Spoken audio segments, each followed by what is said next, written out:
جیسے کہ مرکزیہ کے جو ہوٹل ہیں ان میں اکثر بیڈ کی پاؤں والی ڈائریکشن حرم یا مسجد نبی کی طرف ہوتی ہے. ہاں جی، میں آپ کو بتاؤں پہلی بات یہ ہے کہ ایک چیز ہے تقویٰ، ایک ہے فتویٰ.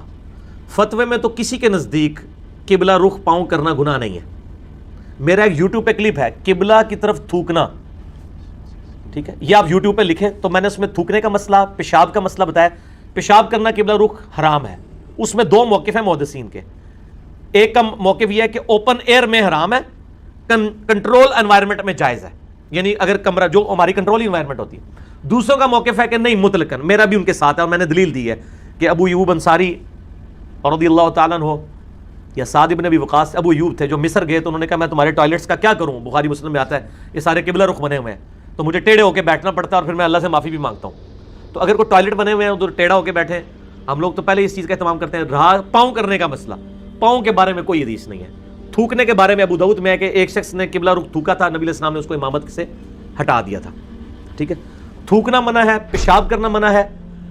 پاؤں قبلہ رخ کرنا اس کے بارے میں کوئی حدیث نہیں ملتی، لیکن مزاج رسول سے یہی لگتا ہے کہ یہ بھی منع تو ہم نہیں کہتے لیکن پسندیدہ نہیں ہے. اور وہ آپ کبھی عربیوں کو دیکھیں نا، تراویح کے بعد سلام پھیر کے سیدھی ٹانگیں ایسے کعبے کی طرف کر لیتے ہیں. وہ اور میں تک ایک بندہ کہتا ہے یار اسی تو ایڈی دور نہیں کرتے، اتنے بیگے میں کرتے ہیں. ٹھیک ہے، تو وہ بات تو ٹھیک ہے کہ یار اس طرح کرنے کی ضرورت کیا ہے، آپ نے خام خواہ اپنے لیے ازمائش ڈالی ہوئی ہے. تو اگر اس طرح کی کوئی چیزیں ہیں مجھے بتائیں، اگر بیڈ کے پاؤں قبلے کی طرف ہوتے ہیں تو بیڈ نے آپ کو پکڑا تو نہیں ہوا کہ سر تو ضروری اتنے رکھنا ہے، لک وشکار رکھنا ہے نا. صرف بیڈ صرف آپ سے یہ ڈیمانڈ کرتا ہے کہ لک وشکار ہونا چاہیے. تو تسی سر ادھر کر لو تو تکیا اتنے رکھ لو، کیڑا مسئلہ، لک تو وشکار ہی رہے گا. بیڈ آپ کو ساری دور کرنے کی اجازت دیتا ہے، لک نہیں کرن دے گا، وہ کہے گا لک وشکار ہے. نہیں پیر صاحب اگر سرانے ستے ہوئے نے تو اللہ تو بندے پھر تو تمہیں بیڈ اتنے سونے نہیں چاہیے، دس زمین اتنے سو تو پھر جس پاس مرضی لات کر لو. اچھا، یہ جو ایک بات مشہور ہے کہ قبلہ کی طرف اگر ہونا پاؤں تو اس کو جگا دیں، تو اگر کسی کی طرف کسی کے قطب ستاری کی طرف ہو، جھوٹ ہے. میں نے اسی کلپ میں بتایا کہ بھی قطب ستارے کی کوئی اس طرح کی وقت نہیں آئی ہے. انہوں نے وہ غوث قطب ابدال کی وجہ سے قطب سمجھ لیا اس کو. تو قطبی ستارے کا مسئلہ ہی کوئی نہیں ہے. اگر کسی مسجد میں زیادہ اچھا اہتمام ہے، آپ کے گھر میں گیزر نہیں ہے، مسجد میں ہے، صاف ستھرا ہے، بیٹھ کے وضو کر سکتے ہیں. جس طرح ہم لوگ تو ابھی یونیورسٹی سے اپنے آفیسز سے عادی ہو چکے ہیں واش بیسن پہ وضو کرنے کا، یعنی میں کھڑے ہو کے وضو کرنے کو کمفرٹیبل سمجھتا ہوں. بعض لوگ کہتے ہیں خلاف سنت ہے، خلاف سنت نہیں ہے. اس میں کوئی آپ سے نے کوئی اس طرح کی وہ تو کل کو میں کہوں گا کہ بغیر کوزے اور لوٹے کے وضو کرنا خلاف سنت ہے. ٹوٹی خلاف سنت نہیں ان کو نظر آ رہی ہے، کھڑے ہو کے خلاف سنت ہے. بھائی کھڑے ہو کے جن چیزوں سے منع کیا گیا تھا وہ منع کر دیا گیا.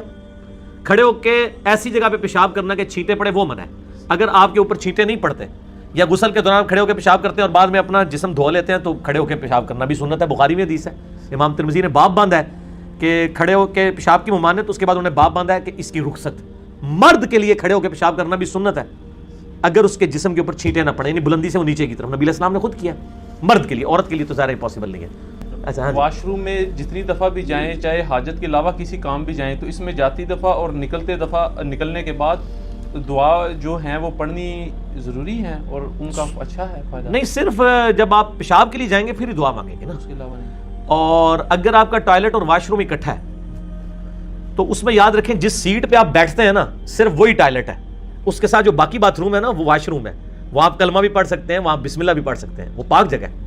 ایون آپ ٹوائلٹ کے دروازے سے اندر جا کے اس سیٹ پہ بیٹھنے سے پہلے دعا پڑھ سکتے ہیں. یہ تو ہم نے دونوں چیزیں اکٹھی کر دی ہیں نا. پہلے تو یہ بھی نہیں ہوتا تھا، پہلے تو صرف 2 اینٹیں ہی ہوتی تھیں نبی علیہ السلام کے مبارک زمانے میں. عورتیں بھی باہر جا کے ٹوائلٹ کرتی تھیں اوپن ایئر میں، اور اس میں کیا وہ دعا کے لیے انہوں نے کوئی کمرہ بنایا ہوتا تھا؟ نہیں. جب وہ 2 اینٹیں یا 2 پتھروں پہ چڑھنے لگتے تھے نا اس سے پہلے دعا پڑھ لیتے تھے. یہاں بھی جب آپ اس سیٹ پہ چڑھنے لگے دعا پڑھ لیں، اس سے پہلے والا سارا حصہ جو ہے وہ پاک ہی، اس میں کوئی مسئلہ نہیں ہے.